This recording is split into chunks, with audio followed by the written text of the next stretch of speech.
Welcome to TESSYQUEEN's Ultimate Year 11 Chemistry Marathon. Whether you're revising for your GCSEs, catching up in class, or just here to learn some amazing science, you've made the perfect choice. Today we'll be covering everything you need to know for Year 11 Chemistry in one epic lesson. Sit tight and stay focused as we dive right in, starting with atomic structure. All matter is made of atoms, the building blocks of the universe. Each atom has a nucleus, containing protons and neutrons, with electrons orbiting in shells. Protons have a positive charge, electrons are negative, and neutrons are neutral. The atomic number is the number of protons, and the mass number is the total of protons and neutrons. Electrons fill shells in this order: 2 in the first, 8 in the second, 8 in the third, and so on. Now for a few practice questions. What charge does a proton have? Answer: positive. What is the maximum number of electrons in the second shell? Answer: 8. Next up, the periodic table. It's organized by atomic number and groups elements with similar chemical properties. Group 1 elements, the alkali metals, are extremely reactive and have 1 electron in their outer shell. Group 7 elements, the halogens, have 7 outer electrons and are also very reactive. Group 0 elements, the noble gases, are unreactive because they have full outer shells. Now let's talk isotopes. These are atoms of the same element with different numbers of neutrons. They have the same chemical properties but different masses. For example, carbon-12 and carbon-14 are both carbon, but with different neutron counts. Practice time: what group are the noble gases in? Answer: group 0. What's the difference between carbon-12 and carbon-14? Answer: they have different numbers of neutrons. Now let's move on to chemical bonding and structure. There are 3 main types of bonding: ionic, covalent, and metallic. Ionic bonding occurs between metals and nonmetals. Metals lose electrons to form positive ions, while nonmetals gain electrons to become negative ions. These opposite charges attract. Covalent bonding involves the sharing of electron pairs between nonmetal atoms. Metallic bonding involves a sea of delocalized electrons that are free to move, making metals good conductors of electricity. Ionic compounds have high melting points and conduct electricity when molten. Covalent compounds like oxygen or water usually have low melting points and don't conduct electricity. Metals conduct electricity and are malleable due to the flexibility of metallic bonds. Practice questions: what type of bond is formed between sodium and chlorine? Answer: ionic. Do covalent compounds conduct electricity? Answer: no. Why are metals good conductors? Answer: because of delocalized electrons. Let's talk about the structure of substances. Giant ionic lattices, simple molecular substances, giant covalent structures, and metallic structures all behave differently.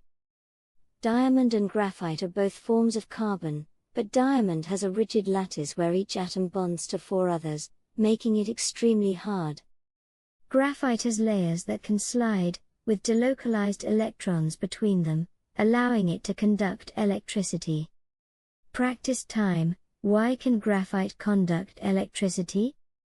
Answer: because it has delocalized electrons. What structure does diamond have? Answer: a giant covalent lattice. Up next, nanoparticles.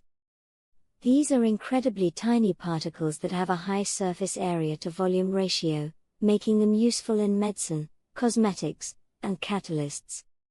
Now let's tackle the conservation of mass. During a chemical reaction, no atoms are lost or gained, the total mass remains constant. If it looks like mass has changed, it's often because a gas has escaped or entered. For example, if you burn magnesium in air, it reacts with oxygen and forms magnesium oxide, increasing mass. Practice question: In a closed system, if a reaction seems to lose mass, what likely happened? Answer: a gas escaped. Let's shift gears to chemical calculations. This includes relative formula mass, Mr., moles, and reacting masses. The Mr is the sum of all atomic masses in a compound. 1 mole of a substance contains Avogadro's number of particles, 6.02 by 10 squared cubed. To calculate moles, use moles equals mass. Mr. Example question: what's the Mr of H2O? Answer: 18. 2 from hydrogen, 16 from oxygen. How many moles are in 36 grams of water? Answer: 2 moles. Now for the reactivity series. Metals like potassium, sodium, calcium, and magnesium are very reactive, while copper and gold are less so. The more reactive a metal is, the more easily it loses electrons. The reactivity series determines how metals react with water and acids. Practice question: which is more reactive, magnesium or zinc? Answer: magnesium. Let's discuss electrolysis. It's the process of breaking down a substance using electricity. It works on ionic compounds in molten or aqueous form. The positive ions go to the cathode and gain electrons, reduction, while negative ions go to the anode and lose electrons, oxidation. This is crucial in extracting metals more reactive than carbon. Example: electrolysis of aluminium oxide to get pure aluminium. Now try this. In electrolysis, what type of ions go to the anode? Answer: negative ions. What process happens at the cathode? Answer: reduction. Let's do a deep dive into energy changes in reactions. In exothermic reactions, energy is released, like in combustion, while in endothermic reactions, energy is absorbed, like in photosynthesis or sports injury packs. Practice time: is combustion exothermic or endothermic? Answer: exothermic. Is melting ice exothermic or endothermic? Answer: endothermic. Now on to rates of reaction. The rate is how fast reactants turn into products. It's affected by temperature, concentration, surface area, and catalysts. We measure it using the change in volume of gas produced over time or how long it takes for a visible change. Catalysts lower activation energy and speed up reactions without being used up. Practice question: what does increasing temperature do to particle collisions? Answer: increases their frequency and energy. What's the role of a catalyst? Answer: to lower activation energy. Let's now explore crude oil and organic chemistry. Crude oil is a mixture of hydrocarbons and is separated using fractional distillation. Short-chain hydrocarbons are more useful because they are more flammable and have lower boiling points. Cracking is used to break long chains into shorter ones. Alkanes are saturated hydrocarbons, single bonds, while alkenes are unsaturated, have double bonds. Practice time: what's the general formula for alkanes? Answer: CnH2n plus 2. What's the main use of alkenes? Answer: to make polymers and alcohols.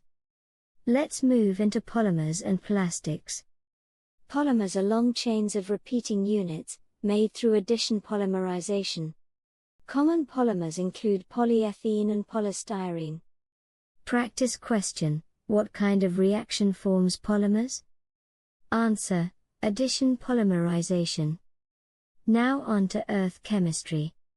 The Earth's atmosphere has changed over billions of years, from a CO2-rich environment to the oxygen-rich air we have now, thanks to photosynthesis. The greenhouse effect traps heat and is essential, but human activity has caused global warming. Key pollutants include carbon monoxide, sulfur dioxide, and particulates. Practice question: what gas do plants produce that changed the early atmosphere? Answer: Oxygen. What's the main cause of acid rain? Answer: sulfur dioxide.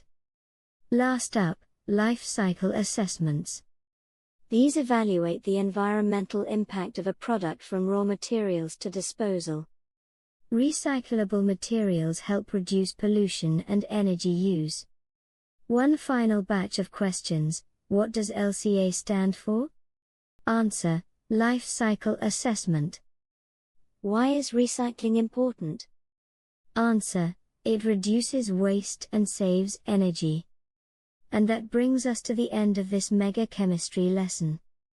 To go even deeper, I highly recommend the book ACA GCSE Chemistry Student Book by Laurie Ryan and Roger Norris, Oxford University Press. It's packed with colorful diagrams, past paper style questions, and clear explanations. Don't forget to like this video, subscribe to TESSYQUEEN, leave a comment below about your favorite part of chemistry or what topic you want next, and click the notification bell so you never miss a new lesson. Share this with your classmates, and let's make science fun and powerful for everyone. See you next time, Chem Stars.